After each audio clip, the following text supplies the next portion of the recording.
Querido Padre y Señor que estás en el cielo, gracias. Gracias, Señor, por tu presencia entre nosotros. Gracias, Señor, porque pudimos alabarte por medio del canto. Gracias también, Señor, porque tú mandas a tus ángeles para que nos acompañen en las alabanzas. Señor, te queremos pedir que tus ángeles hagan un campamento alrededor nuestro. Que el estandarte del Espíritu Santo esté aquí presente. Que vivamos un ambiente celestial y espiritual. Y que todo cuanto hagamos en esta noche, pensemos y expresemos, sea guiado por tu Santo Espíritu. Señor, ilumina nuestra mente y nuestro pensamiento ahora que vamos a abrir tu palabra. Que podamos seguir creciendo en tu gracia y en tu amor. Y que podamos seguir entregando nuestra vida a ti para que tú tengas todos los derechos para darnos y hacer con nosotros lo que tú quieres. En el nombre de Jesús pedimos estas cosas. Amén. Bien, ayer arrancamos hablando de un tema muy interesante, ¿no? ¿Qué era? La esperanza, ¿no? Pero ¿qué tipo de esperanza era ayer? ¿Se acuerdan? Muy bien, la esperanza en la adoración. Esperanza en la adoración. Y nos dimos cuenta que de acuerdo a quien nosotros adoremos, esos ganan derecho en nuestra vida. Si es a Dios, Dios y los ángeles ganan derecho en nuestra vida. Si no es a Dios, los demonios ganan derecho en nuestra vida. Y entonces estuvimos leyendo una amplitud de versículos en los cuales estaban Isaías 5, 3 y 14, Oseas 4, 6, que son dos versículos que vamos a volver a leer hoy para que entremos en contexto. Y después habíamos leído otros versículos, pero el foco de la meditación de anoche se encontraba en Ezequiel capítulo 14, versículos del 1 al 8, donde nos decía que si nosotros vamos con ídolos en la mente a consultar al Señor, el Señor no nos puede responder como Él quiere. Y habíamos visto que cuando adoramos a los ídolos, aunque los ídolos no son nada, los demonios reciben nuestra adoración. Y entonces, al recibir nuestra adoración, ganan derecho para meterse en nuestra vida y hacer lo peor. Pero si nosotros nos quitamos los ídolos, dejamos los ídolos y adoramos solo a Dios, el Señor es el que toma derecho en nuestra vida y no deja que ningún demonio se acerque. Sino que al plantar el estandarte del Espíritu Santo, el Espíritu Santo estará en nuestra vida. Somos una fortaleza del Señor ahora aquí en la tierra y entonces el enemigo no puede acercarse a nosotros. O por más que se acerque, no puede tener derecho sobre nuestra vida. Hay algunos párrafos, algunas citas que les quiero leer que son hermosas, que tienen que ver con lo que hablamos anoche, antes de pasar al tema de esta noche. Y hay algunos libros que tenemos que son hermosos. Y uno de ellos es una meditación matinal. Tiene una meditación para cada día. Es un poquito vieja, se escribió en 1910 y se llama Nuestra elevada vocación. Pero en Nuestra elevada vocación, en la página 202, del 1 de septiembre, dice: Satanás tiende redes y trampas, como las trampas del cazador, todas preparadas para atrapar a las almas. Es su propósito que los hombres utilicen las facultades que Dios les ha dado para satisfacerse a sí mismos, en lugar de emplearlas para glorificar a Dios. El Señor quiere que los hombres trabajen para una obra que les proporcionará paz y gozo y les producirá un provecho eterno. Pero Satanás desea que concentremos nuestros esfuerzos en aquello que no aprovecha nada, en las cosas que perecen con el uso. Hay otro libro hermoso que se llama El Ministerio de Curación, y en la página 90 aparece este pensamiento: no nos hallamos empeñados en combates ficticios, libramos un combate del que dependen resultados eternos. Tenemos que vérnoslas con enemigos invisibles. Ángeles malignos luchan por dominar a todo ser humano. Ayer decíamos que en el planeta Tierra hay un gran conflicto que se inició en el cielo, según estudiamos hace 2 días. Pero ese conflicto que se inició en el cielo fue trasladado al planeta Tierra. Y hoy por hoy, ángeles del bien y ángeles del mal, demonios, están luchando. Los ángeles del bien para librarnos de las potestades de las tinieblas, pero solo pueden luchar por nosotros y con nosotros si le damos el derecho de hacerlo. Y hay otro libro hermoso que se llama El conflicto de los siglos. En las páginas 565 a la 571 más o menos aparecen estos dos pensamientos, entre otros. Nadie está en mayor peligro de caer bajo la influencia de los espíritus malos que los que, a pesar del testimonio directo y positivo de las Sagradas Escrituras, niegan la existencia e intervención del diablo y sus ángeles. Mientras ignoremos sus astucias, ellos nos llevan notable ventaja y muchos obedecen a sus sugestiones creyendo seguir los dictados de su propia sabiduría. Terrible es la condición de los que resisten a las exigencias de Dios y ceden a las tentaciones de Satanás, hasta que Dios los abandona al poder de los espíritus malignos. Pero los que siguen a Cristo están siempre seguros bajo su protección. Ángeles de gran poder son enviados del cielo para ampararlos. El maligno no puede forzar la guardia con que Dios tiene rodeado a su pueblo. ¿Será interesante entonces e importante para nuestra vida darle todos los derechos al Señor? Claro que sí, porque hay enemigos invisibles. Esos enemigos invisibles los describe la palabra de Dios en Efesios capítulo 6, versículo 10 en adelante. Y entonces ahí el apóstol Pablo, inspirado por el Espíritu Santo, nos dice: porque no tenemos lucha contra carne y sangre, sino contra principados, contra potestades, contra los gobernadores de las tinieblas de este siglo, contra huestes espirituales de maldad en las regiones celestes. Los enemigos nuestros no son los seres humanos, los enemigos nuestros son ángeles poderosos, que alguna vez fueron perfectos y sin pecado. Pero cuando hubo una rebelión en el cielo y ellos se pusieron de parte del querubín grande y protector, el pecado anidó en su corazón. Y no sabemos cuántos miles de años hacen que viven en pecado. Pero el pecado ha deshecho cualquier rasgo de perfección, de amor y de humildad que tenían esos seres. Y ahora lo único que buscan es la destrucción. ¿Dónde vemos eso? En los incontables casos de endemoniados que vemos en la palabra de Dios. Cada uno de ellos era empujado por el demonio que tenía dentro para autodestruirse. Los demonios solo buscan la destrucción. Y entonces buscan tratar de controlar la voluntad del ser humano. Pero si en nuestra vida le entregamos todos los derechos en las manos del Señor, los demonios no tienen nada que hacer con nosotros. Y eso es una bendición. Y gloria a Dios por eso. Porque cada persona que entrega todos los derechos a Dios, el Espíritu Santo habita en esa persona. Y ahora es una fortaleza del Señor que Él sostiene en un mundo en rebelión, que es nuestro planeta. Así que hoy nos toca recorrer otro paseo bíblico, en el cual vamos a tratar la esperanza individual y los derechos individuales. Y entonces vamos a repasar 2 o 3 versículos que tocamos ayer y después vamos a ir a ver algunos otros textos. Vamos a ir primero a Isaías capítulo 5, versículos 13 y 14. Isaías capítulo 5, versículos 13 y 14. Esto lo hacemos a modo de repaso, un pequeño repaso. 5, 13 y 14. Por tanto, mi pueblo es llevado cautivo, porque no tiene conocimiento. Sus nobles se mueren de hambre, y la multitud está seca de sed. Por eso ensanchó su interior el Seol, y sin medida extendió su boca, y allá descenderá la gloria de ellos y su multitud, su fausto, y el que en él se regocijaba. ¿Por qué fue llevado cautivo el pueblo del Señor? Porque no tenía conocimiento. Pero ayer decíamos, ¿no tenían por falta de existencia de conocimiento? No, el conocimiento estaba, lo que pasa que ellos lo desecharon. Oseas, capítulo 4, versículo 6. El libro de Oseas, profeta Oseas, capítulo 4, versículo 6. Nos dice la palabra de Dios: mi pueblo fue destruido porque le faltó conocimiento. Por cuanto desechaste el conocimiento, yo te echaré del sacerdocio. Y por tanto que te olvidaste de la ley de tu Dios, también yo me olvidaré de tus hijos. Así que veíamos que no era que faltaba conocimiento por inexistencia, sino que el conocimiento estaba, pero ellos no habían querido obtener ese conocimiento. No habían querido exponerse a ese conocimiento. Habían desechado el conocimiento.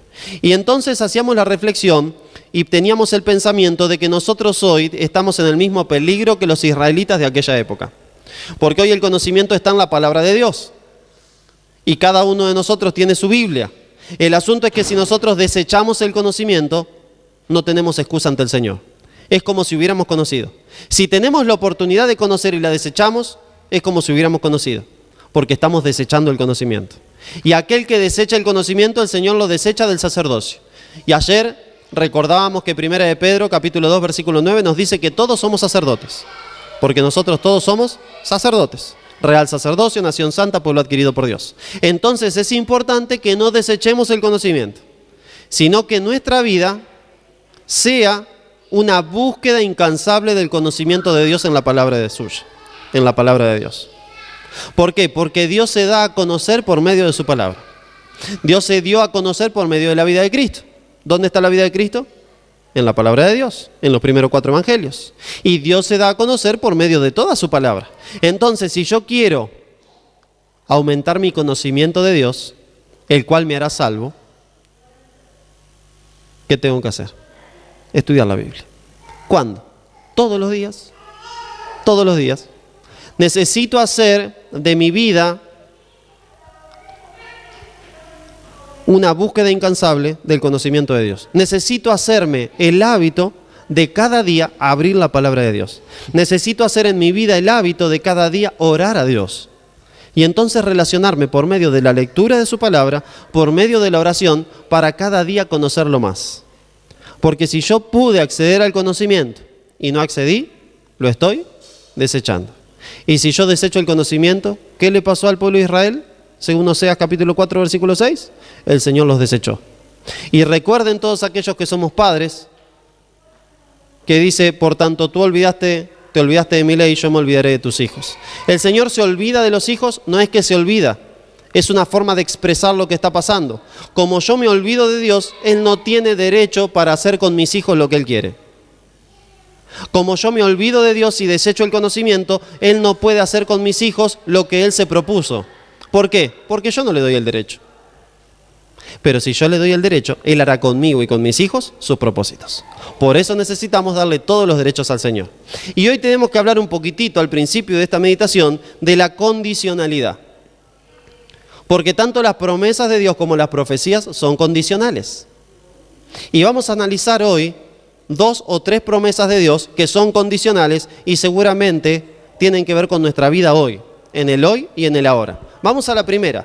Salmos capítulo 34, versículo 7. Y esta la conocemos de memoria seguramente. Salmos capítulo 34, versículo 7. Es interesante lo que dice la palabra de Dios en este salmo. Salmos 34, versículo 7 nos dice: el ángel de Jehová acampa alrededor de los que le temen y los defiende. Y muchas veces podemos haber llegado a interpretar este texto como diciendo, soy cristiano, ya está, el ángel de Dios me protege, así que vamos para adelante que yo tengo la protección divina.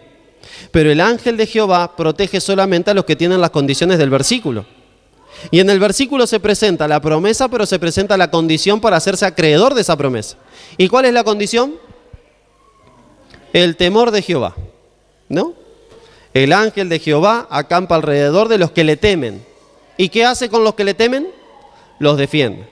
Pero la pregunta sería, ¿qué es el temor de Jehová? Porque yo me quiero hacer acreedor de esa promesa y se la quiero reclamar al Señor. Le quiero decir, Señor, protégeme. Si salgo en mi auto, o salgo en un colectivo, o salgo caminando, quiero decirle, Señor, estoy saliendo a tal lado, protégeme. Y quiero saber y estar seguro de que Dios me está protegiendo. Pero para saber que Dios me está protegiendo, primero tengo que saber qué es el temor de Jehová. Porque si yo tengo temor de Jehová, Dios no puede faltar a su palabra. Porque Dios no puede mentir, ni miente. Dios no falla, Dios permanece fiel. El asunto es que a nosotros no permanecemos fiel. Y aunque la palabra de Dios es fiel, y aunque Dios es fiel, si el instrumento no es fiel, por ahí el Señor no puede hacer con el instrumento lo que Él se propuso, porque el instrumento no le da el derecho para que Él lo haga. Y entonces en este caso, yo como instrumento, vos como instrumento, necesitas estar seguro de la protección divina. ¿Por qué? Y porque el mundo está peligroso, puede decir alguien, ¿no? Porque si vamos a una ciudad grande me pueden robar, o me pueden hacer otras cosas peores. Pero más allá de eso, déjame decirte que ese no es el peor de los casos que te puede pasar. Porque los enemigos que tenemos nosotros son invisibles, vos no lo vas a ver venir. Los enemigos que tenemos nosotros no se perciben como un ser humano que viene corriendo para robarte. Porque los enemigos que tenemos nosotros son los ángeles poderosos que creó Dios, que ahora son demonios. Entonces necesitamos estar seguros de la protección divina. No simplemente contra el robo, no simplemente contra el choque del auto, sino contra las tentaciones del enemigo. Cuando yo salgo, quiero estar seguro de que el ángel de Jehová acampa a mi alrededor para que el enemigo no pueda tentarme en lo que Dios no se lo permita. Cuando salgo, quiero estar seguro de que el ángel de Jehová acampa a mi alrededor para que el enemigo no me haga algo que Dios no quiera que a mí me haga. Y cuando leímos hace 2 días atrás, el libro de Job, vimos que Satanás reclama a Dios porque el ángel de Jehová acampaba alrededor de Job. Y cuando Satanás le responde a Dios porque Dios le dice, ¿no consideraste a mi siervo Job? ¿Qué le dice él? ¿Pero acaso teme Job a Dios de balde? ¿No lo has cercado a él? ¿No lo tenés rodeado y yo no me le puedo arrimar? ¿Será lindo estar rodeado por el Señor? ¿Será lindo estar cercado por el Señor? Que ningún demonio se nos pueda arrimar. Pero para eso necesitamos tener temor de Dios. Y vamos a ver qué es el temor de Dios. Proverbios capítulo 2. A ver si tenemos temor de Dios, ¿sí? Vamos a hacer un breve análisis de nuestra vida personal. Cada uno va a tener que pensar en su vida a ver si tenemos temor de Dios. Si tenemos temor de Dios, el ángel de Jehová acampa a nuestro alrededor. Proverbios capítulo 2, versículos del 1 al 5 dice, Hijo mío, si recibes mis palabras y guardas en ti mis mandamientos, haciendo estar atento tu oído a la sabiduría, si inclinas tu corazón a la prudencia, si invocas a la inteligencia y pides que la prudencia te asista, si la buscas como si fuera plata y la examinas como un tesoro, entonces entenderás el temor de Jehová y hallarás el conocimiento de Dios. Así que acá tengo el principio del temor de Jehová. Para entender el temor de Jehová, tengo que hacer estas cosas. ¿Qué cosas tengo que hacer? Hijo mío, si recibes mis palabras, primera cosa que tengo que hacer, recibir las palabras de Dios. Y guardas en ti mis mandamientos. Segunda cosa que tengo que hacer, hacer lo que Dios me pide que yo haga. Haciendo estar atento tu oído a la sabiduría. Si inclinas tu corazón a la prudencia. O sea que tengo que pedirle al Señor sabiduría, como me dice Santiago capítulo 1, versículo 7. El que no tenga sabiduría, demándesela a Dios, quien da a todos, sin reproche. Pero también tengo que inclinar mi corazón a la prudencia, el ser prudente, no ser impetuoso. Si invocas a la inteligencia y pides que la prudencia te asista, si la buscas como si fuera plata y la examinas como un tesoro, entonces entenderás el temor de Jehová. Necesito buscar sabiduría, necesito buscar inteligencia, necesito buscar a Dios. Porque en tanto y en cuanto yo permanezca en las palabras de Dios y guarde lo que Él me pide, entonces voy a estar viviendo en el temor de Jehová. Pero Proverbios me sigue explicando. Capítulo 8, versículo 13. En cuestiones prácticas, ¿qué es el temor de Jehová? El temor de Jehová es aborrecer el mal. En cuestiones prácticas, si en mi vida yo aborrezco el mal, estoy temiendo a Jehová. ¿Qué más dice? Aborrecer la soberbia, la arrogancia, el mal camino y la boca perversa. Si en mi vida se dan estas 5 cuestiones, que las 4 últimas se explican a las primeras, aborrecer el mal, ¿qué significa aborrecer el mal? Y aborrecer la soberbia. ¿Y qué significa todo esto? Y aborrecer la arrogancia, no ser arrogante, no ser orgulloso, ser humilde, reconocer mis errores. ¿Pero qué más? Aborrecer el mal camino. Por eso necesito pedirle sabiduría al Señor para saber cuál es el buen camino. Porque puede ser que en mi vida esté andando por un camino que sea malo. Puede ser que en mis decisiones esté tomando malas decisiones y me voy por un camino que es malo. Normalmente, todo cristiano tiene un concepto errado de los 2 caminos del que el Señor habla. Normalmente los cristianos pensamos que los 2 caminos están sumamente opuestos, que uno va para allá y otro va para allá. Pero la senda de la verdad y la senda del error están pegaditas. Una línea muy finita las divide. Entonces necesitamos sabiduría para distinguir en qué senda me encuentro, en qué camino me encuentro, si en el camino de la verdad o en el camino del error. Y para saber eso, puedo prestar atención a mis palabras.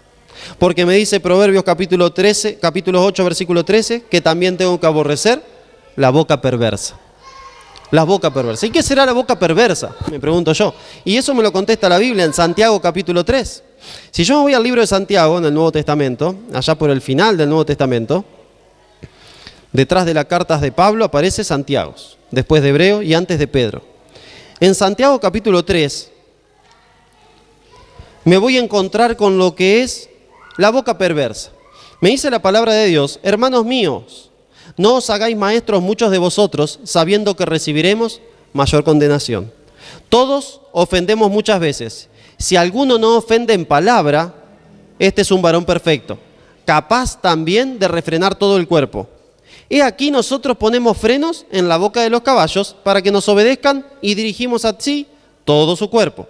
Mirad también las naves, o sea, los barcos, aunque tan grandes y llevadas de impetuosos vientos, son gobernadas con un pequeño timón por donde el que las gobierna quiere. Así también la lengua es un miembro pequeño, pero se jacta de grandes cosas. He aquí cuán grande bosque enciende un pequeño fuego. Y la lengua es un fuego, un mundo de maldad. La lengua está puesta entre nuestros miembros y contamina todo el cuerpo, inflama la rueda de la creación y ella misma es inflamada por el infierno. Toda naturaleza de bestias y de aves, de serpientes y de seres del mar se doma y ha sido domada por la naturaleza humana, pero ningún hombre puede domar la lengua, que es un mal que no puede ser refrenado, llena de veneno mortal. Con ella bendecimos al Dios y Padre, y con ella maldecimos a los hombres que están hechos a la semejanza de Dios. De una misma boca proceden bendición y maldición. Hermanos míos, esto no debe ser así. ¿Acaso alguna fuente, algún pozo de agua, hecha por una misma abertura, agua dulce y amarga? Hermanos míos, ¿puede acaso la higuera producir aceitunas o la vid producir higos? Del mismo modo, ninguna fuente puede dar agua dulce y agua salada. La lengua. El pecado, uno de los miembros que más atacó fue la lengua. Con ella bendecimos a Dios y Padre, dice la palabra de Dios. Y con ella nos jactamos de grandes cosas, aunque es chiquitita. Y también maldecimos a los hombres que están hechos a imagen y semejanza de Dios. Si yo tengo temor de Jehová, se va a demostrar en mis palabras. Muchas veces pensamos que la vida de un cristiano se muestra en la iglesia. Error. Muchas veces pensamos que la vida de un cristiano se muestra cuando se encuentra con un hermano de iglesia. Error. La vida de un cristiano en su relación con Dios se muestra en los pequeños actos, gestos y palabras del día cotidiano. La vida de un cristiano se muestra cuando fuiste a un supermercado a comprar. La vida de un cristiano se muestra en el trabajo. La vida de un cristiano se muestra en tu casa cuando entraste. La vida de un cristiano se muestra en las palabras que vos le referís a tu esposa. La vida de un cristiano se muestra en las palabras que le referís a tu esposo. Y si las palabras que le refiero a mi esposa son agredientes y agredo a mi esposa por las palabras, ¿tendré el Espíritu del Señor adentro? Si las palabras que le refiero a un hermano de iglesia lo agreden, ¿tendré el Espíritu del Señor adentro? Por eso acá me dice el Señor que Él acampará alrededor de los que le temen, pero para temer al Señor necesito tener las condiciones. Y el temor de Jehová, entre otras cosas, es cuidar la boca. No tener boca perversa. Cuando te juntás a tomar algo con una amiga o un amigo en tu casa y te pones a charlar y te pones a hablar de otra persona, ¿es para halagar a la otra persona o para sacarle el cuero? Porque si te pones a sacarle el cuero a otra persona, estás teniendo boca perversa. Y si estás teniendo boca perversa, ¿te estará protegiendo el ángel del Señor? Si estás teniendo boca perversa, ¿los demonios estarán lejos de vos o estarán cerca tuyo? Cuando nosotros nos ponemos a tener boca perversa, muchas veces los demonios son los que nos tiran llama, nos tiran leña al fuego. Pasa muchas veces en los matrimonios. Uno se pone a discutir en el matrimonio y una discusión puede ser una discusión o puede ser una guerra campal, ¿no? Hay diferentes tipos de discusiones. Y entonces una discusión es cuando una persona no está de acuerdo con la otra, y en todo matrimonio pasa. Hay veces que con Eli no estamos de acuerdo. Y entonces ella me dice, no, quiero cocinar fideos. Yo no quiero fideos, yo quiero milanesa, le digo. Entonces, no, vamos a hacer fideos porque tenemos fideos y la milanesa quiere comprarla y se tarda mucho. No, pero yo quiero milanesa. Y entonces ahí alguno tiene que ceder. Y entonces o cede ella o cedo yo. Y entonces ella me dice, no, vamos a cocinar fideos. Bueno, está bien, vamos a comer fideos. Y se terminó. Eso es una discusión, tranquila, ¿sí? Pero el punto es que a veces en algunas discusiones, que normalmente no tienen que ver con comida, se trabaja y se transforma en una guerra campal, en la cual el hombre trata de pegarle lo más bajo que pueda a la mujer para que se calle la boca y se vaya, y la mujer trata de pegarle lo más bajo que pueda al hombre, verbalmente, para que se calle la boca y se vaya. ¿Puede estar el Espíritu de Dios en una situación tal? No. Es más, en ese tipo de discusiones, muchas veces, el hombre o la mujer empiezan a recordar cosas que ni se acordaban. Años pasaron, ni se acordaban, y las sacan ahí en el pensamiento. Es como si tuvieran una listita. Y si te pones a pensar, vos decís, ¿y cómo me acordé de tal cosa si ya me había olvidado? Y porque tenía alguien que te está chistando. Seguramente tenés un demonio que te está tirando letra y te está... Decile tal cosa, ¿te acordás cuando hizo tal cosa? Sí, decile. No, porque vos bla, bla, bla, bla. Pero no me habías perdonado por eso. Sí, te perdoné, pero no me olvido. Y el otro entonces, y del otro lado, decile vos tal cosa, retrucale. Quiero retruco. Y el otro, quiero vale 4. Y entonces así. ¿Y qué pasa? Matrimonios divididos. En un mismo techo. ¿Vidas cristianas? Cristianas de nombre. ¿El ángel del Señor puede reposar ahí? No. Y no lo llevemos a los matrimonios nomás, vamos a llevarlo a la iglesia. Cuando hay dos hermanos que están peleados, ¿el Señor puede reposar en una iglesia donde hay una desunión entre los hermanos? Tampoco. Entonces tenemos que tener en cuenta que nuestras actitudes le dan derecho a Dios o derecho al enemigo. Y si queremos que el ángel del Señor nos proteja, como dice Salmos 37:4, necesitamos tener, 34:7, necesitamos tener las condiciones para que Él lo haga. Y las condiciones son tener temor de Jehová. Por eso el apóstol Pablo nos dice, preocupaos en vuestra salvación, Filipenses 2:12, con temor y temblor. Porque el temor de Jehová es aquel que nos lleva a hacer lo que Dios quiere que seamos. Y no significa que tengo que hacerlo con mis propias fuerzas, porque Él sabe que yo no puedo. Se lo tengo que pedir a Él. Señor, mirá, siempre me voy de boca cuando hablo con Él y siempre la ofendo. Por favor, ayúdame, atame la lengua. ¿No dice la palabra de Dios que nosotros ponemos freno en los caballos para así dominar todo el cuerpo? Yo, en esta ilustración de Santiago, es como si fuera el caballo. ¿Y quién es el que me pone el freno? El Espíritu Santo. Pero hay algunos de nosotros que no nos gusta ser domados, porque somos potros salvajes, ¿no? No, a mí que no me mande nadie, yo quiero hacer la mía. Y para el Señor tenemos que ser domados. Tenemos que abrir la boca, dejar que nos pongan el frenito en la lengua, mordernos la lengua, y entonces ahí dejar que el Espíritu Santo nos guíe para donde nos quiere guiar. Ustedes saben que, hablando del matrimonio, dice que una vez una persona, era un matrimonio que peleaba mucho, y entonces fue el hombre a hablar con el pastor, y le dice, pastor, usted sabe que discutimos con mi esposa y discutimos, no hay forma. Dice, tranquilo, yo tengo acá en mi escritorio, tengo la solución para usted. ¿En serio? Le dice, sí, dice. Este medio litro de agua es agua bendita. Le dice, pero pastor, nosotros no creemos en el agua bendita, el Señor no bendice el agua. Tranquilo, yo después le voy a explicar, usted llévesela. ¿Y qué hago? ¿Me la tomo cada 8 horas, cada 6 horas? ¿Cómo hago? ¿Como la moxilina? No, usted escuche, dice. Cada vez que ustedes vayan a arrancar una discusión, usted se pone un sorbo de agua en la boca y no lo traga. Lo mantiene ahí, en la boca. Y usted va a ver que la discusión al rato se va a calmar. Y cuando se calme la discusión, usted lo traga y tranquilo, no dice nada, se apaciguaron las aguas. Bueno, el tipo agarra el agua y dice, mirá, me vine hasta hablar porque el pastor y mirá el bolazo que me manda, ¿no? Y bueno, y se va. Llega a su casa, ¿no es cierto? Al rato empiezan a discutir y se acuerda del agua bendita. Entonces, ¿dónde dejé el agua? Y la mujer le seguía diciendo cosas y él le seguía contestando hasta que agarra el agua y se pone un sorbo de agua en la boca y al rato se apaciguó la mujer. Se quedaron tranquilos, no entendió qué pasaba y bueno, y así fue. Y así fue, a la semana vuelve.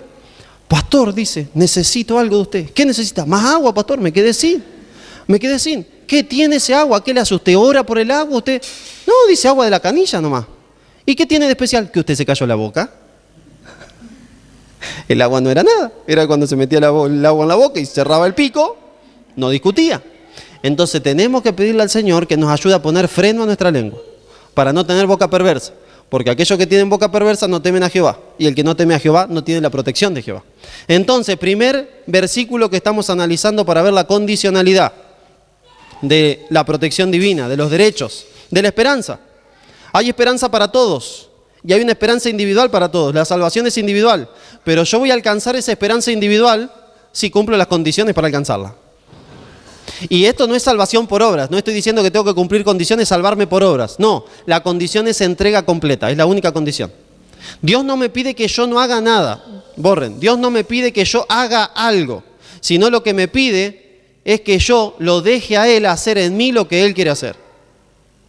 ¿Y cómo se hace eso? Por entrega completa. Señor, acá estoy, soy todo tuyo. Hacé de mí lo que vos quieras. Bueno, te tenés que callar la boca cuando discutas. No, pero eso no. No, eso también. Bueno, cuando alguien te maltrate en el trabajo, lo tenés que mirar con una sonrisa. No, señor, le voy a tirar con el clavo gancho, ¿no? Acá los que somos albañiles, con el clavo gancho. No, señor, le voy a tirar con la masa. Allá Fernando le tirará con la moladora, no sé qué. No, pero, no, señor, no me la voy a aguantar porque me vienen basureando. Vos tranquilo, sonreíle. Así dice la palabra de Dios. Y le hablaba a los esclavos, ni siquiera eran empleados, no le pagaban nada. Eran una propiedad de su amo. Y les dice, los esclavos sean sumisos. Trabajen como si el amo fuera el Señor, con una sonrisa. Y tenemos un ejemplo grande de eso, José. José fue esclavo, fue preso. Y en todos trabajó como si trabajara para el Señor. No fue fácil la vida de José. Sí, a José lo vemos de faraón. Sí, los 12 años que se comió siendo esclavo y preso. Los palazos que se habrá comido en el lomo. Y él siempre con una sonrisa. Porque lo hacía para el Señor. Entonces nosotros, con una sonrisa, necesitamos que el Señor nos dome. Primer versículo. Vamos al segundo, ¿les parece? Daniel, capítulo 12, versículo 1. Daniel, capítulo 12, versículo 1.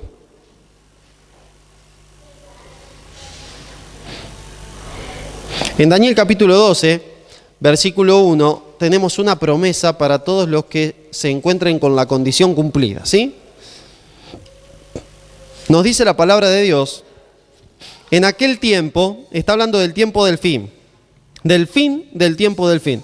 Está hablando justo cuando Jesús está por volver, que va a haber un momento de crisis en el planeta Tierra, va a haber un momento de tribulación, va a haber un momento difícil.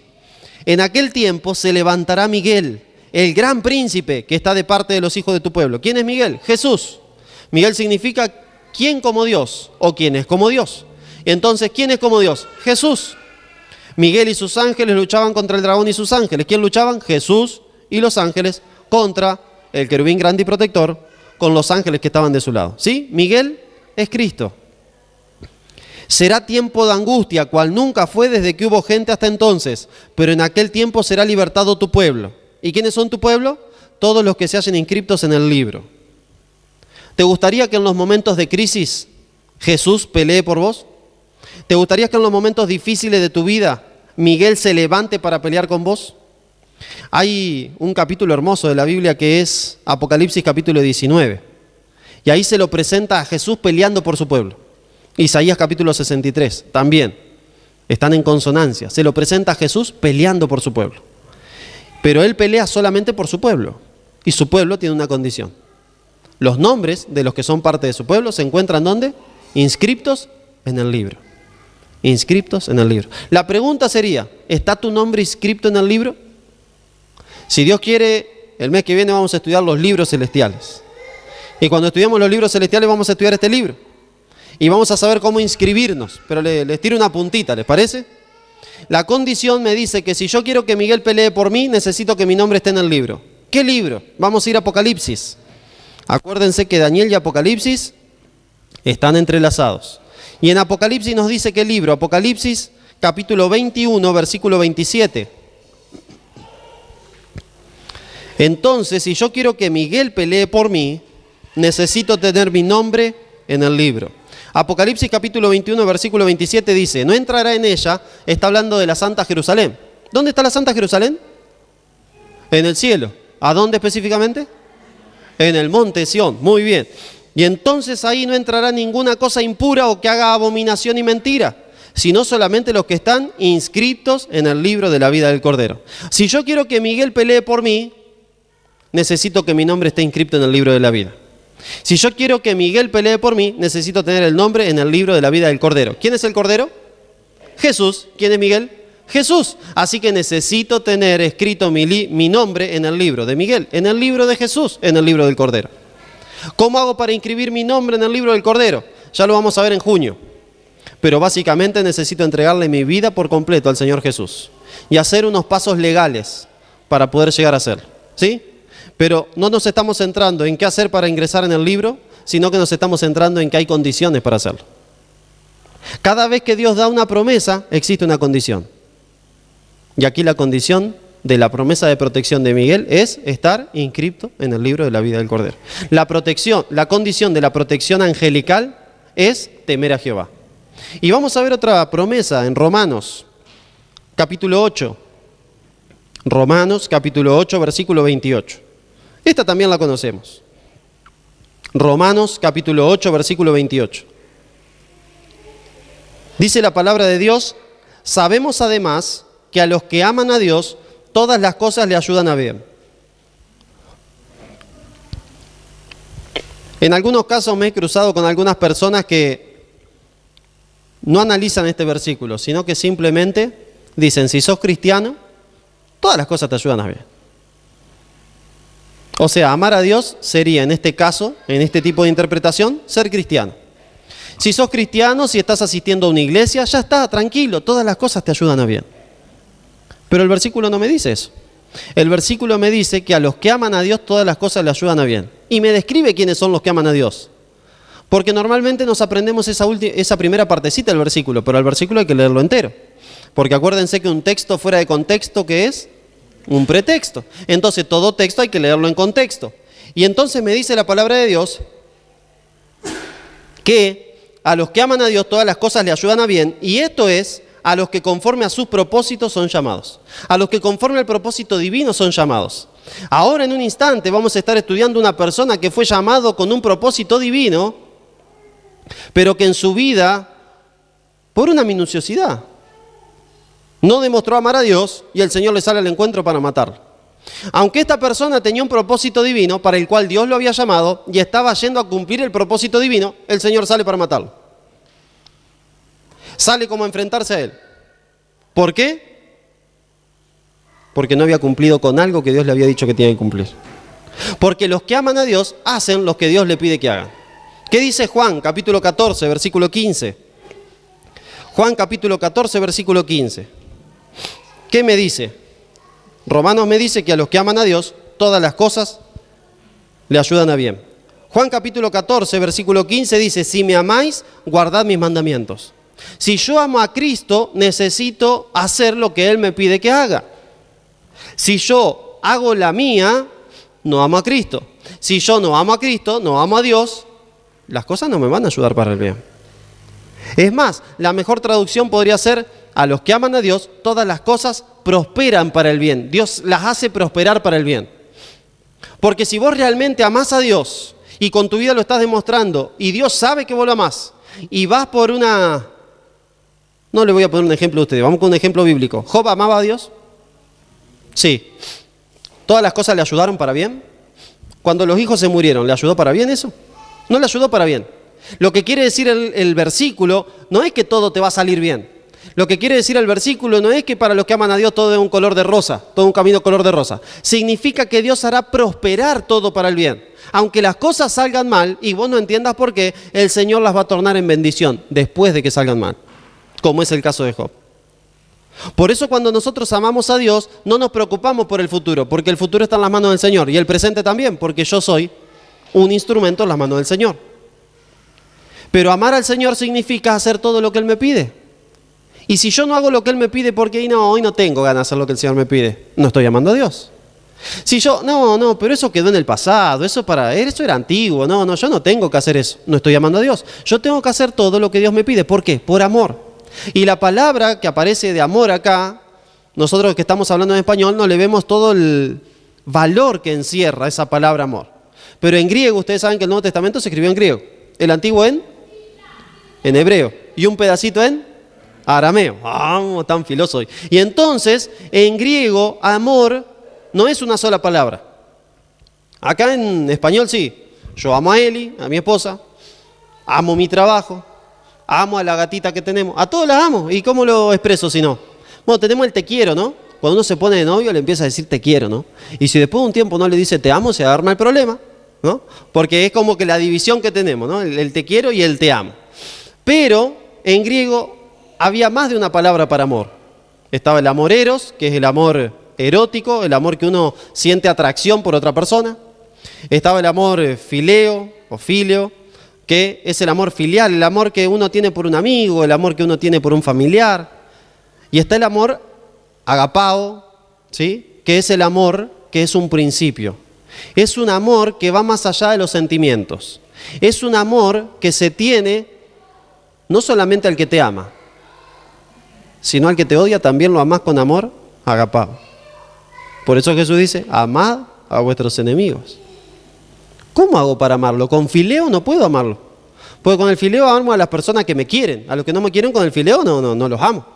Para amar a un enemigo necesito agapao. Necesito ese amor que solo Dios me da. Por eso Pablo En 1 Corintios capítulo 12, que presenta los dones del Espíritu, dice, pero yo le voy a mostrar un don aún más excelente que todos estos. Y entonces empieza a describir en 1 Corintios capítulo 13 a agapao, el amor. El fileo no todo lo sufre, pero el agapao sí. El amor, el agapao, todo lo sufre, todo lo espera, todo lo soporta. El fileo, ¿todo lo espera y todo lo soporta y todo lo sufre? No. Cuando un hermano de la sangre, un hermano en tu sangre, te falló 5 veces, ¿lo seguís soportando?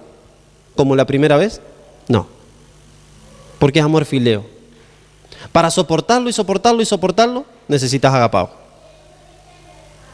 Cuando se da una pareja que alguno de los dos engañó al otro, ¿es fácil perdonarlo o perdonarla? No. Para perdonarlo y realmente perdonar y seguir una vida de plenitud se necesita agapao, porque con el fileo ni el eros alcanza. Y la palabrita que aparece en Romanos 8:28 es agapao, no es fileo ni eros.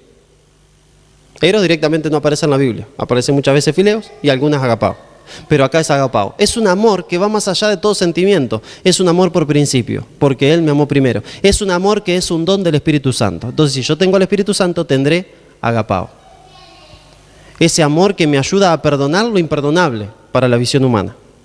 Ese amor que me hace hacer lo que Dios me pida, cueste lo que cueste. Ese amor que me ayuda a cumplir el propósito para el cual Dios me llamó. Porque a los que aman a Dios, a los que agapao a Dios, todas las cosas le prosperan para el bien. Y esto es a los que conforme a sus propósitos son llamados. ¿Cómo es el propósito divino? Efesios 1:11. Esto es a los que conforme a sus propósitos son llamados. Efesios capítulo 1, versículo 11. En Él, asimismo, tuvimos herencia, habiendo sido predestinados conforme al propósito del que hace todas las cosas, según el designio de su voluntad, a fin de que seamos para alabanza de su gloria nosotros lo que primeramente esperábamos en Cristo. En Él también vosotros, habiendo oído la palabra de verdad del Evangelio de vuestra salvación y habiendo creído en Él, fuisteis sellados con el Espíritu Santo de la promesa, que es la garantía de nuestra herencia hasta la redención de la posesión adquirida para alabanza de nuestra gloria. Que dice que según a su propósito fuimos predestinados. No quiere decir que tu destino está sellado.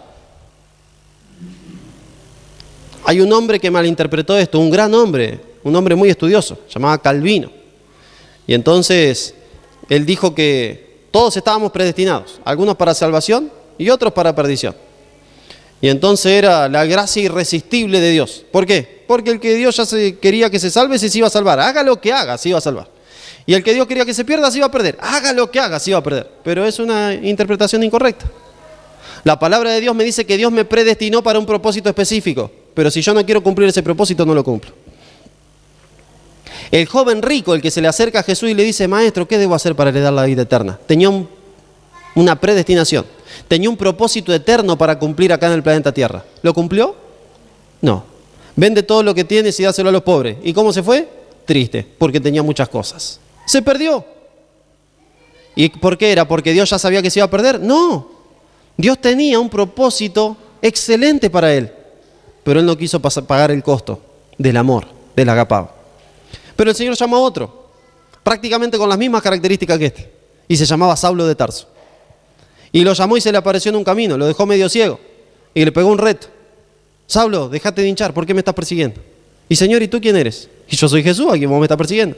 Pero no era que vos estabas muerto, yo te perseguía porque pensé que estabas muerto. ¿Resucitaste en realidad? Sí, resucité. ¿Y entonces qué hago? Andate a la calle derecha, andate a uno que se llama fulano de tal y espera ahí que yo te voy a mandar a alguien. ¿Y este qué le dijo? Saulo tenía muchas posesiones también. Fariseos de fariseo. Un tipo que estaba muy bien. ¿Y qué dice después el apóstol Pablo?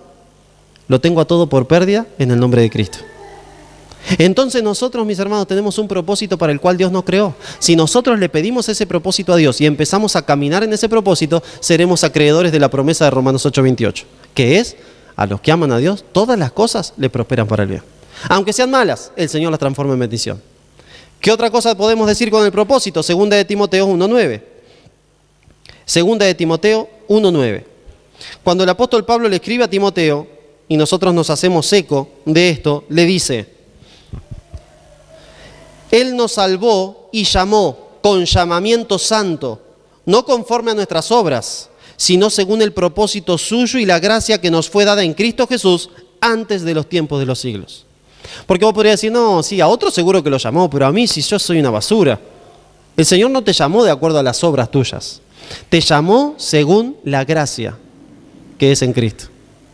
Entonces nadie puede decir, no, a mí no me llamó. El Señor llama a todos. No, a mí el Señor no me creó ningún propósito. El Señor tiene un propósito para todos. Y eso lo demuestra en Romanos 11:29. El Señor tiene un propósito para cada uno de nosotros, pero nosotros debemos darle el derecho para que Él cumpla el propósito. Si nosotros no queremos, Él sin nosotros no puede cumplirlo. Nosotros debemos querer cumplir el propósito divino y entregarnos en las manos de Él, y Él lo hará, por más difícil que nos parezca, porque Él lo hará. Romanos 11:29. Fíjense lo que dice la palabra de Dios. Porque irrevocables son los dones y el llamamiento de Dios. El llamamiento de Dios es irrevocable. A vos te guste o no, Dios te llamó. A vos te guste o no, Dios te llamó con un propósito. Y no es el propósito que a vos se te ocurra, es el propósito que Él tiene. Pero para eso necesitas pedirle en oración y en el estudio de su palabra, Señor, ¿cuál es el propósito que tú tienes para mi vida? Señor, ¿cuál es el propósito que tú tienes para mi familia? ¿Cuál es el propósito que Dios tiene de manera general en cada uno de nosotros? Que glorifiquemos a Dios, que anunciemos las virtudes de aquel que nos llamó de las tinieblas a su luz admirable. Pero en cada uno de nosotros ese propósito general se cumple de una forma distinta. Porque a los que yo les llego, vos no les podés llegar seguramente. Y a los que vos les podés llegar, yo tampoco. Porque somos todos de diferentes edades, somos todos de diferente idiosincrasia, somos todos distintos. Y el Señor nos llama con un propósito para que nosotros le anunciemos las virtudes de aquel que nos llamó de las tinieblas a su luz admirable a un grupo de personas que Él sabe que nosotros podemos llegar. Pero si nosotros estamos tan preocupados y ocupados en las cosas perecederas, en las cosas eternas, nunca le daremos al Señor el lugar para que Él cumpla en nosotros su propósito y su llamado, aunque su llamado es irrevocable. Entonces necesitamos darle ¿qué? Todo el derecho. ¿Por qué? Porque las promesas de Dios son condicionales. Condicionales. Entonces, ¿el ángel de Jehová acampará alrededor mío? Si le temo. Miguel peleará por mí si tengo mi nombre en el libro de la vida del Cordero. Y todas las cosas que pasen en mi vida van a prosperar para el bien si yo amo a Dios y estoy cumpliendo su propósito. Vamos ahora, para cerrar, a analizar la vida de un personaje bíblico que sale en cumplimiento del propósito divino, porque Dios no lo llama de acuerdo a sus obras, sino que lo llama por la gracia que es en Cristo. Y cuando sale para cumplir el propósito divino, Dios le sale al encuentro para matarlo. Éxodo capítulo 4. Éxodo capítulo 4. Vamos a ver qué pasa acá. Necesitamos analizar esto. Éxodo capítulo 4.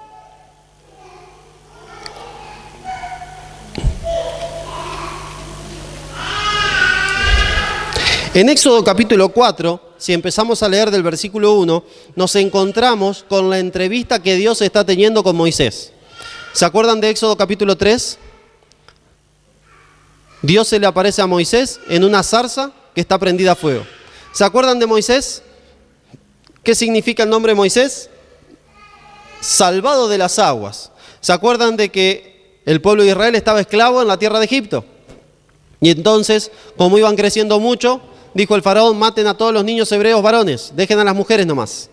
El faraón era vivo, sabía que todo pueblo se destruye desde adentro si hay muchas más mujeres que hombres. Y analicen eso. Tenemos un país cerca que se le hizo eso, hace años atrás, y todavía están luchando contra esas consecuencias. Entonces, el faraón hace esto. Pero la mamá, Jocabed, la mamá de Moisés, no quiere tirarlo, no quiere matarlo. Pero llega un momento que no lo puede esconder más. Entonces hace una barquita de junco, le pone brea para que no se hunda, la pone adentro y la deja en el río. Entonces saben la historia, ¿no? La encuentra la princesa. María, Miriam, que estaba ahí cerquita chusmeando, ni lerda ni perezosa, le dice, princesa, ¿no quiere que busque alguna de las mamás hebreas de estas que les tiraron a los hijos para que lo destete, para que le dé la teta? Sí, andamos buscando alguna. Entonces fue y buscó a su propia mamá. Entonces lo crió hasta que tenía 12 años. Y a los 12 años fue al palacio del faraón. Moisés sabía que Dios tenía un propósito para su vida. Moisés sabía y la familia de Moisés que Dios no lo había salvado porque sí de las aguas, sino que Dios tenía un propósito para él. Pero Moisés se apuró y quiso cumplir ese propósito por mano propia. Así que cuando tenía 40 años, sale y ve a un egipcio peleando con un hebreo, le pega al egipcio, lo mata y lo esconde en la arena. Al otro día sale, ve a 2 hebreos peleando y le dice, ¿por qué se están peleando ustedes? Y uno le dice, ¿qué va a hacer? ¿Nos va a matar igual que al egipcio de ayer y nos va a esconder en la arena? Cuando se entera el faraón lo quiere matar y Moisés sale huyendo. Y llega al desierto de Madián. Y en el desierto de Madián conoce a su suegro Jetro y después se casa con Séfora, la que vino a ser su esposa. Y entonces está en el desierto de Madián durante 40 años más. Cuando Moisés está por morir, humanamente hablando, cuando Moisés está llegando a los 80 años, escribe el Salmo 90. Y en el Salmo 90 nos describe, nos dice, nos cuenta que todos se mueren entre los 70 y los 80 años. Así que él se está por morir.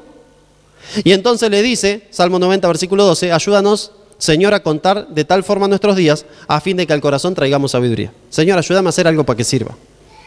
Y entonces el Señor, imagínense en el cielo, que tenía un propósito hecho desde que Moisés había sido gestado en la pancita de su mamá, desde que el espermatozoide se encontró con el óvulo, el Señor ya tenía un propósito para Moisés, como lo tiene para tu vida. Pero Moisés había reventado ese propósito, lo había echado a perder, y ese propósito había quedado archivado en los archivos del cielo. El Señor, cuando ve que Moisés está escribiendo eso, dice, mirá, ahora quiere el viejito este, de 80 años. Entonces lo llama uno de sus secretarios, de los miles de secretarios que tiene Dios, y le dice, anda, tráeme el archivo de Moisés, por favor. Y entonces el ángel le dice, esto me lo invento yo, ¿no? Me estoy imaginando. Entonces el ángel le dice, Señor, dice, pero eso era para cuando Moisés era joven, ahora de un viejo de 80 años. No, tráemelo igual, tráemelo igual.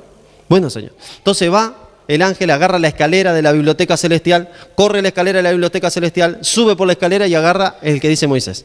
En el cielo está todo perfecto, no hay polvo, pero déjenme pensar que hay polvo. Entonces agarra y calculen, hace 80 años que está guardado eso, está lleno de polvo. Entonces hace y sopla, ¿no? Y entonces viene y le da el propósito a Dios. Y entonces Dios dice, ahora sí, vamos con el viejo. Y entonces va y se le aparece, capítulo 3 de Éxodo. Y se encuentra con el viejito Moisés, apacentando las ovejas. Y Moisés ve una planta que se prende fuego y un montón de plantas se prendían fuego porque hacía un calor impresionante, era medio como la panadería Roberto adentro del horno, ¿no? Y entonces se prendía fuego la planta y no pasaba nada cuando se prendía fuego la planta, pero esta no se apagaba. Entonces dice, qué raro, che, esta no se apaga, ¿qué tendrá? ¿Gas abajo? ¿Una garrafa? ¿Qué le pusieron? Entonces se va el viejo de chusma y cuando está llegando siente una voz que le agarra un miedo bárbaro. Le dice, Moisés, Moisés, quita el calzado de tus pies, porque el lugar donde estás es santo. Y Moisés agacha la cabeza, no mira más el fuego, quita el calzado de sus pies. Y entonces Dios empieza a hablar con Moisés. Y le dice, mira Moisés, vi a los hebreos, a tus hermanos, están sufriendo un montón. Están sufriendo un montón. Y clamaron, y yo oí su clamor. Así que necesito un favor de tu parte. Yo te voy a ayudar a contar tus días a fin de que al corazón vos traigas sabiduría. Te voy a dejar hacer algo por mí. Sí, Señor, decime, ¿qué querés que haga?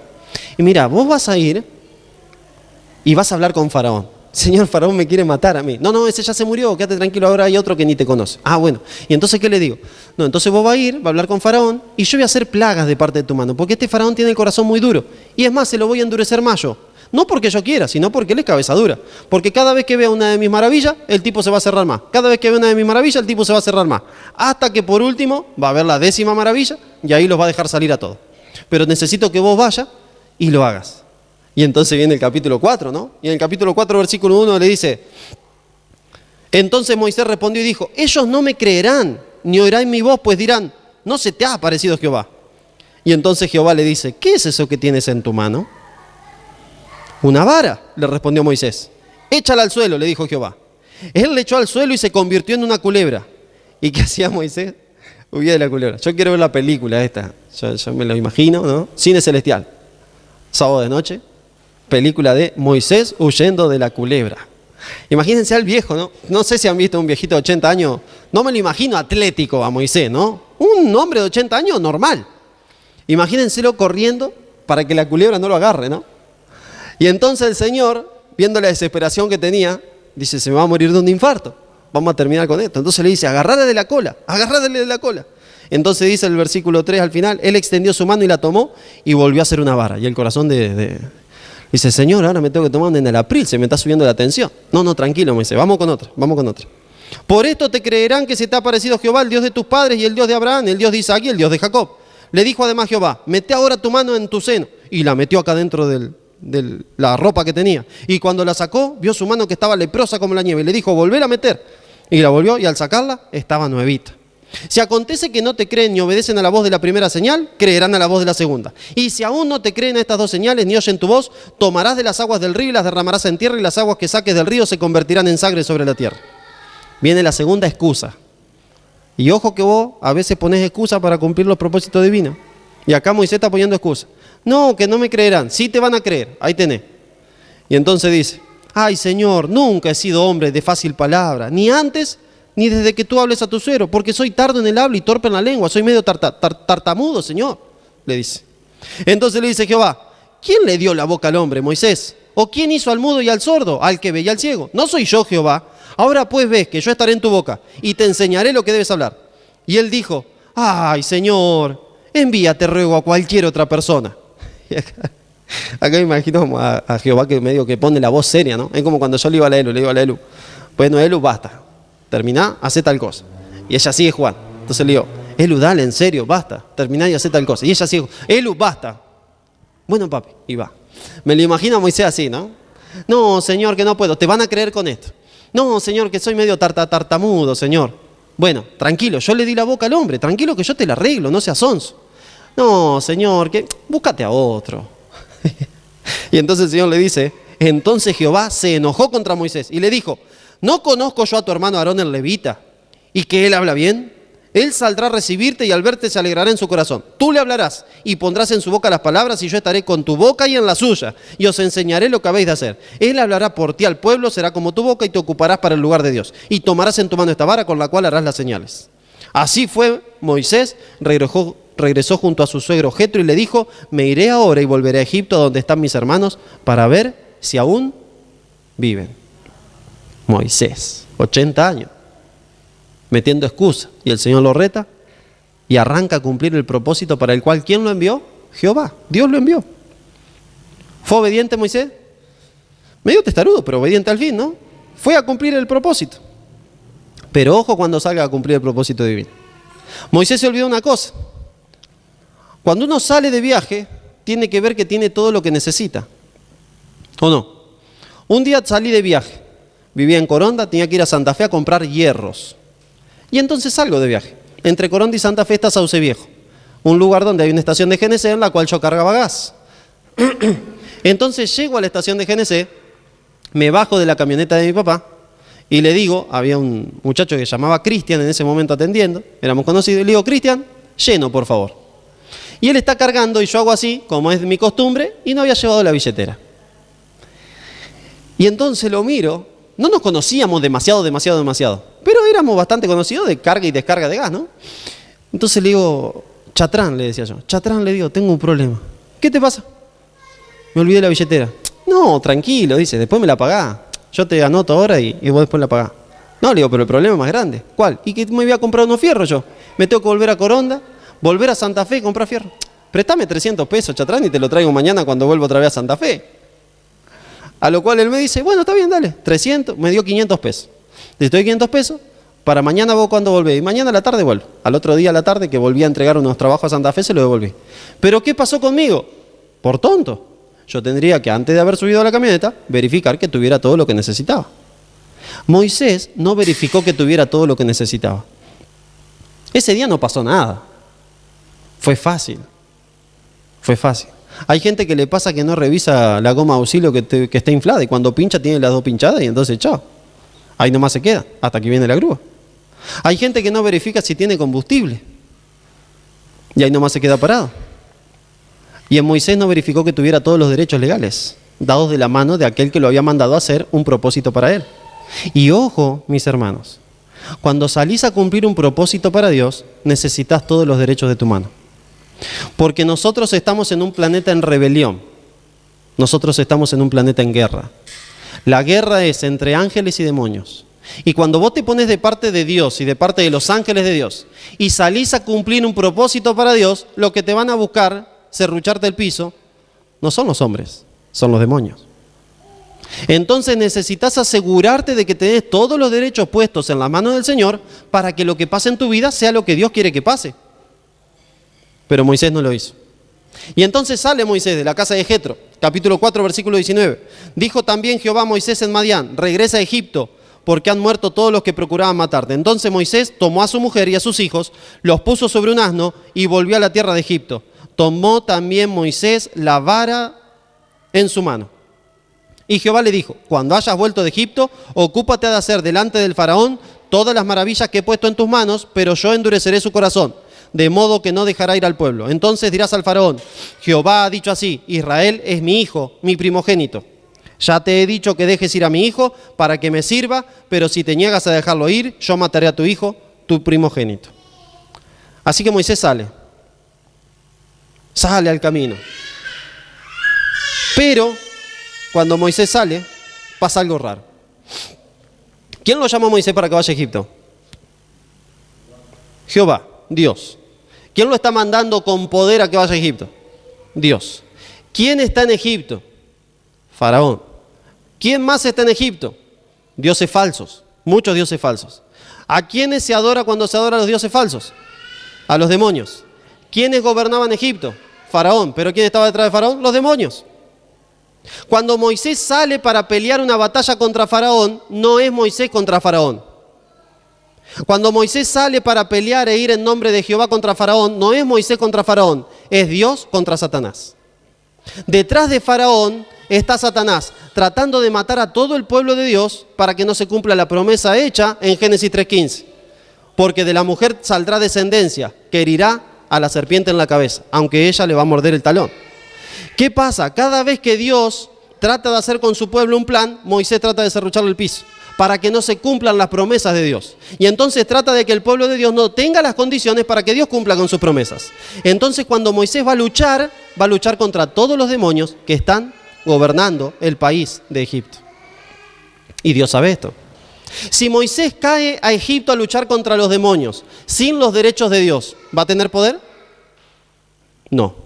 Si Moisés cae a luchar contra los demonios que están gobernando Egipto, sin que Dios tenga todos los derechos en su vida, sin que el concilio celestial analice y diga, sí, Moisés tiene todos los derechos para que tú lo bendigas y lo protejas, y cae sin esos derechos, ¿va a durar mucho en Egipto?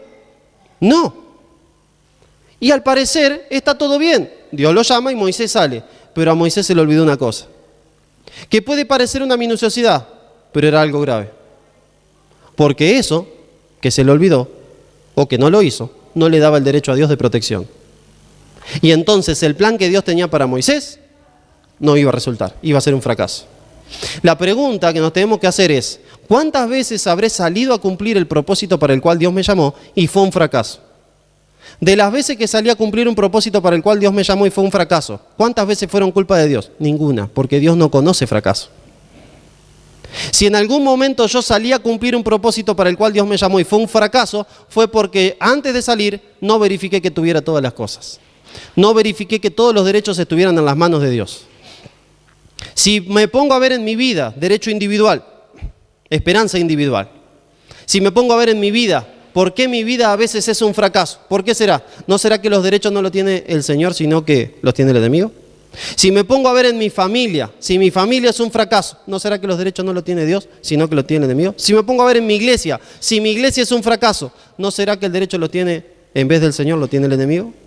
Porque el Señor no conoce fracaso. No existe fracaso cuando el Señor va adelante. Si vemos las batallas que Dios peleó por su pueblo, cada vez que el pueblo caía estaban todos muertos. Ni pelear tenían. Iban y agarraban las cosas que les servían y se iban para la casa. El Señor no conoce fracaso. El fracaso está cuando nosotros salimos sin tener los derechos puestos en las manos del Señor. Y eso pasó con Moisés. Versículo 24, capítulo 4 del libro de Éxodo. Aconteció que en el camino Jehová le salió al encuentro en una posada y quiso matarlo. Entonces Séfora tomó un pedernal afilado, un cuchillo afilado, cortó el prepucio de su hijo y lo echó a los pies de Moisés, diciendo, a la verdad tú me eres esposo de sangre. Luego Jehová lo dejó ir. Y ella había dicho, esposo de sangre a causa de la circuncisión. ¿Qué pasó acá? ¿Qué pasa en estos tres versículos, en estos dos versículos, 24, 25 y 26? Tres versículos. Jehová lo manda y le sale al encuentro para matarlo. ¿Y cómo se salva Moisés? Cuando Séfora agarra un cuchillo afilado y circuncida al hijito que tiene. Y uno dice, pero ¿qué pasa acá? No entiendo. Vamos a Génesis, capítulo 17, versículo 10. Génesis 17, 10. Génesis 17, 10. Cuando Dios habla con Moisés, que le dice, andá y decile a los hijos de Israel que tú me encontraste. Moisés le dice, ¿y qué le voy a decir? ¿Con quién me encontré? Y él le va a decir, te encontraste con el yo soy, con el Dios de Abraham, de Isaac y de Jacob. Al decir, te encontraste con el Dios de Abraham, de Isaac y de Jacob, le está diciendo, vos vas en el nombre del Dios de Abraham, de Isaac y de Jacob. Pero para ir en el nombre de ese Dios, necesito tener las condiciones que ese Dios requiere. Y entonces en el capítulo 17 del libro de Génesis, en el versículo 10, vemos que dice la palabra de Dios, este es mi pacto que guardaréis entre mí, vosotros y tu descendencia después de ti. Está hablando Dios con Abraham. Todo varón de entre vosotros será circuncidado. Circuncidaréis la carne de vuestro prepucio y será por señal del pacto entre mí y vosotros. Si Moisés era hijo de Abraham, si Moisés era descendiente de Abraham y si Moisés iba a representar al Dios de Abraham, de Isaac y de Jacob, debería estar circuncidado. ¿Estaba circuncidado Moisés? Sí. Pero ¿cuál era el problema? Que él no había circuncidado a su hijo. Entonces, ante el concilio celestial, hagámonos ahora la imagen. En la pantalla de concilio celestial aparece Moisés. En la vida de Moisés, en el momento histórico cuando está viviendo Moisés, ¿el querubín grande y protector tiene acceso al santo monte de Dios? Sí. ¿Porque a quién le quitó ese acceso? A Adán. Le entregó el derecho de subir al monte de Sión. ¿Cuándo perdió ese acceso? Cuando Cristo muere, resucita y asciende al cielo. Así que mientras se está dando la vida de Moisés, Satanás tiene acceso al monte de Sión. Imaginémonos la escena, como pasa en Job, pero ahora con Moisés. Llega Satanás a la tierra, empieza la reunión de concilio celestial, y entonces Satanás tiene un punto de agenda. Entonces le dice, acá tenemos el secretario, ¿no?, de la reunión de concilio, dice, acá tenemos un punto de agenda de querubín grande que está representando a los seres humanos. Sí, dice Dios, que es el juez de todo, exponga su punto, por favor. Sí, yo tengo un punto acá y es el siguiente. Tenemos a un varón acá, a un hombre, a un ser humano que se llama Moisés.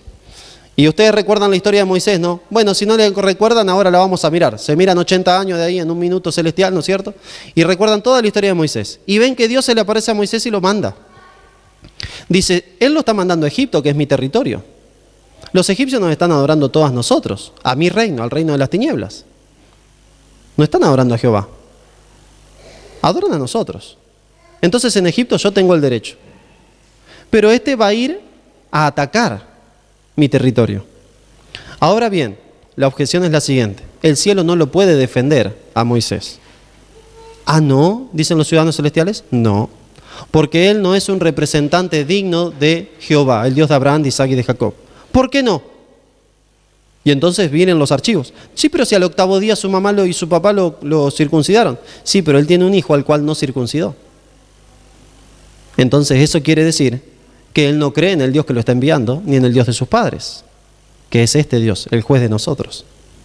Entonces, Jehová no tiene derecho de protección ni de bendición sobre Moisés. ¿Qué hubiera pasado si Moisés caía a Egipto con el hijo sin circuncidar? ¿Quién sabe? Pero Dios no iba a tener el derecho de hacer con Moisés lo que quería hacer. Es interesante, mis hermanos, porque es una pavada. Si uno lo quiere pensar hoy por hoy, uno lo piensa y dice, es una pavada, pero no es una pavada. Es de vida o muerte. Los derechos celestiales, los derechos que le damos a Dios o los derechos que le quitamos a Dios, son de vida o muerte. Miren lo que dice este párrafo, este pensamiento hermoso de Patriarcas y Profetas, un libro precioso también, página 261. Mientras se alejaba de Madián, Moisés tuvo una terrible y sorprendente manifestación del desagrado del Señor. Se le apareció un ángel en forma amenazadora como si fuera a destruirlo inmediatamente. No le dio ninguna explicación, pero Moisés recordó que había desdeñado uno de los requerimientos de Dios y, cediendo a la persuasión de su esposa, había dejado de cumplir el rito de la circuncisión en su hijo menor. No había cumplido con la condición que podía dar a su hijo el derecho a recibir las bendiciones del pacto de Dios con Israel. Y tal descuido de parte del jefe elegido no podía menos que menoscabar ante el pueblo la fuerza de los preceptos divinos. Séfora, temiendo que su esposo moriría, realizó ella misma el rito, y entonces el ángel permitió a Moisés continuar la marcha.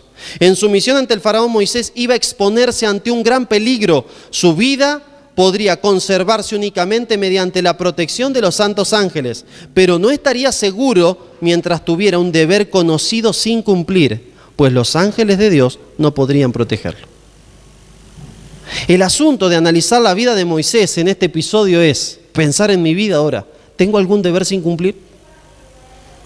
Porque si tengo algún deber espiritual sin cumplir con Dios, los ángeles de Dios no me pueden proteger.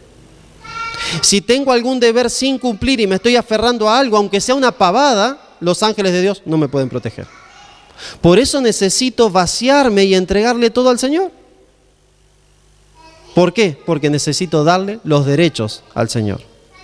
Hay gente que se aferra en cosas pero que son minuciosidades, pavaditas, pequeñas, que nada van ni nada vienen.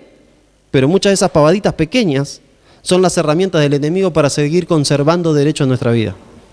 Y son las herramientas del enemigo para que nosotros, sin darnos cuenta, le quitemos el derecho de bendición al Señor. Por eso sería bueno que analicemos nuestra vida en oración y le digamos: Señor, ¿hay alguna pavada en la cual yo tengo que mejorar? ¿Hay algo que yo no esté haciendo que tú me has pedido ya que yo haga?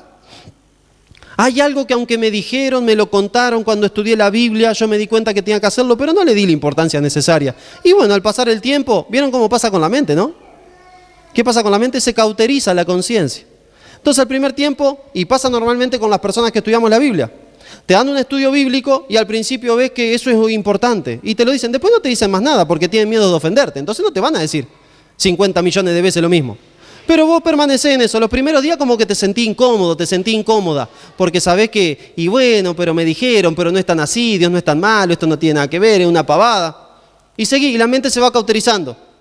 Pero en tanto y en cuanto, ¿qué pasa? La pavada sigue siendo importante para el Señor, aunque para vos sea una pavada. Y entonces la mente ahora no tiene nada, la mente de Moisés estaba cauterizada, y bueno, no lo circuncidé, Séfora no quiso, ya está. ¿Qué va a pasar? No pasa nada, ya está, no pasa nada. Si vas así a Egipto, te van a cortar la cabeza. Y nosotros tenemos un Egipto que nos está esperando afuera. En los libros proféticos como Apocalipsis capítulo 11, cuando habla de Egipto, se refiere al mundo que no conoce a Dios. Y ese mundo que no conoce a Dios está esperando que nosotros como Moisés vayamos a mostrar el poder de Dios y la gloria de Dios ante ellos. Pero ¿cómo voy a ir yo como Moisés si no tengo los derechos dados en las manos del Señor? ¿Qué voy a hacer? Voy a mostrar fracaso. ¿No será por eso, por la vida de fracaso que llevamos tristemente los cristianos, que las personas todavía no se convierten? ¿No será por esta vida que llevamos a veces de flacidez espiritual que los cristianos de afuera, los mundanos, no se convierten al cristianismo? ¿No será porque hay minuciosidades que a nosotros nos parecen una pavada, pero le quitan derecho al Señor y le dan derecho a los demonios? Entonces necesitamos hacer algo que el Señor nos aconseja. Deuteronomio capítulo 4, versículo 9. Deuteronomio capítulo 4, versículo 9. Necesitamos hacer algo, mis hermanos, que el Señor nos aconseja en su palabra. Deuteronomio 4, 9. Y el Señor aquí nos aconseja lo siguiente. Dice la palabra de Dios: por tanto, guárdate y guarda tu alma con diligencia, para que no te olvides de la cosa que tus ojos han visto, ni se aparten de tu corazón todos los días de tu vida, antes bien las enseñarás a tus hijos y a los hijos de tus hijos. Necesitamos que el Señor nos ayude a recordar si hay algo, aunque parezca una minuciosidad, que le esté quitando el derecho a Él. 8:19, del mismo libro de Deuteronomio. 8:19. ¿Qué pasará si no lo hacemos? Pero si llegas a olvidarte de Jehová tu Dios y vas tras dioses ajenos, los sirves y ante ellos te inclinas, yo los afirmo hoy contra vosotros, que de cierto pereceréis. Como las naciones que Jehová destruirá delante de vosotros, así pereceréis, por cuanto no habréis atendido a la voz de Jehová vuestro Dios. Y hay muchos que podemos llegar a pensar, no, yo no voy a perecer, esto es para los paganos, yo soy un cristiano, estoy salvado en la sangre de Cristo Jesús, así que yo no voy a perecer. Pero me dice Mateo 7, 21 al 23, que muchos cuando Jesús venga le dirán en aquel día: Señor, Señor, en tu nombre profetizamos, en tu nombre echamos fuera demonios. ¿Y qué les dirá Él? Apartaos de mí, hacedores de maldad. Es interesante estudiar esa palabrita, hacedores de maldad, en el griego. ¿En qué se escribió el Nuevo Testamento? En griego. Y hacedores de maldad, como nosotros la traducimos al español, es la palabrita antinomos. Nomos es ley, antiley. aquellos que no son guardadores de la ley, de Dios. Porque Jesús dijo, si me amáis, guardáis mis mandamientos. Y los mandamientos son hacer todo lo que Dios nos pide, aunque las minuciosidades, aún las cosas pequeñas. Porque ¿qué dice la palabra de Dios? El que es fiel en lo poco, hasta en lo más es fiel. Si nosotros no somos fieles en las cosas pequeñas, olvídate. ¿Quién te dice que vas a ser fiel en las cosas grandes? Entonces, como tenemos el nombre de cristianos, a veces podemos correr el riesgo de que en ese nombre de cristianos centremos nuestra esperanza. En vez de centrar la esperanza en Cristo Jesús y en darle todos los derechos a Él. ¿Cristo nos quiere salvar? Sí. ¿Nos predestinó para la salvación? Sí. ¿Y cuándo nos salvará? Cuando nosotros se lo dejemos. ¿Cristo quiere que cumplamos un propósito espectacular para Él en el mundo en donde estamos? Sí. ¿Tenemos guerra en el mundo donde estamos? Sí. ¿Cuándo cumpliremos el propósito para el cual Dios nos llamó? Cuando le demos todos los derechos. Pero si como Moisés tenemos minuciosidades que no les damos al Señor, el Señor nunca podrá cumplir su propósito en nosotros. Pero si nosotros le damos todo el derecho al Señor, nos promete en Deuteronomio 28, nos hace la promesa de que Él nos pondrá, nos dice aquí, versículo 1, acontecerá que si oyereis atentamente la voz de Jehová tu Dios para guardar y poner por obra todos sus mandamientos que yo te prescribo hoy, también Jehová tu Dios te exaltará sobre las naciones de la tierra. Versículo 13, te pondrá Jehová por cabeza y no por cola, estarás encima solamente, nunca debajo, si obedeces los mandamientos de Jehová tu Dios que yo te ordeno hoy, si los guardas y los cumples. ¿Creen, mis hermanos, que necesitamos hacer una elección hoy? De decirle, Señor, ayúdame a ver si hay alguna minuciosidad como pasó en la vida de Moisés. No sea cosa que yo salga a cumplir tus propósitos y vea fracaso. No sea cosa que el demonio se nos mate de risa en la cara en los fracasos que nosotros tengamos simplemente porque no tenemos los derechos dados a ti. Necesitamos hacerlo. Necesitamos hacerlo. Y vamos a terminar. En Deuteronomio 30 encontramos un versículo que leímos ayer. Versículo 15. Mira, yo he puesto delante de ti hoy la vida y el bien, la muerte y el mal.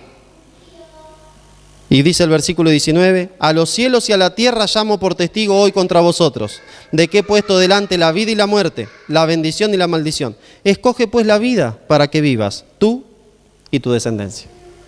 ¿Qué les parece, mis hermanos, si hoy a la noche escogemos la vida? Y si le pedimos al Señor, Señor, mostrame si hay algo en mi vida como en la vida de Moisés. Señor, mostrame si hay algo que te esté quitando el derecho. Porque yo quiero tener el derecho de protección divina. Salmos 34:1. El ángel de Jehová campa alrededor de los que le temen y los defiende. Señor, quiero tener el derecho de que tú pelees por mí. Necesito mi nombre en el libro de la vida. Señor, quiero tener el derecho de que tú cumplas tu propósito en mí y que todas las cosas que me pasen, tú las prosperes para el bien. Pero para eso necesitamos amar a Dios y necesitamos darle todos los derechos a Dios. ¿Cuántos, mis hermanos, quisieran darle los derechos a Dios en esta noche? ¿Les parece que pasemos adelante y tengamos una oración aquí todos juntos, diciéndole al Señor, Señor, te entregamos todas nuestras vidas. Señor, queremos darte lo que todavía no te dimos. Señor, necesitamos que tú tomes hasta las minuciosidades y que nos las muestres para que, como Séfora tomó el pedernal afilado y le cortó el prepucio a su hijito y lo tiró, nosotros tiremos esas cosas que nos están apartando de ti. Vamos a decirle eso en oración. Vamos a hacer una ronda acá, mis hermanos, y vamos a orar juntos, ¿sí? Vamos a abrazarnos y vamos a orar como familia en Cristo. Somos un ejército en Cristo Jesús, ¿sí? Y el Señor quiere tener todos los derechos en cada uno de nosotros, en nuestras familias, en la iglesia, y para eso necesitamos entregarle todos los derechos al Señor en sus manos. Vamos a orar. Querido Padre y Señor que estás en el cielo, gracias, Padre, gracias por tu palabra. Señor, puestos en pie en esta ronda, abrazados como estamos, entregamos todos los derechos en tus manos. Señor, muéstranos si hay algo en nuestra vida, como pasó en la vida de Moisés. Su mente estaba ya cauterizada, Señor. Él no se dio cuenta, ni lo pensó. Arrancó solamente. Pero cuando tú le saliste al encuentro, recapacitaron y vieron que lo que para ellos era una minuciosidad, para ti era muy importante. Señor, muéstranos cuáles son esas cosas que para nosotros pueden ser una pavada, pero para ti son muy importantes, porque con ellas tú obtienes o dejas de obtener derechos sobre nuestra vida. Señor, toma el derecho sobre nuestra vida. Sálvanos en Cristo Jesús. Te pedimos estas cosas no porque tengamos algún mérito, Señor, pero sí tenemos derecho de hacerlo, porque Cristo murió por cada uno de los que estamos aquí presentes y parados en el frente. Cristo derramó su sangre por cada uno de nosotros y ahora está en el cielo, dando esta oración a ti, Señor, en nuestro nombre. Así que te lo pedimos, Señor, no en nuestras obras, no en nuestros méritos, sino en el poderoso nombre de tu Hijo amado Jesús y en los méritos de su sangre. Amén. Amén.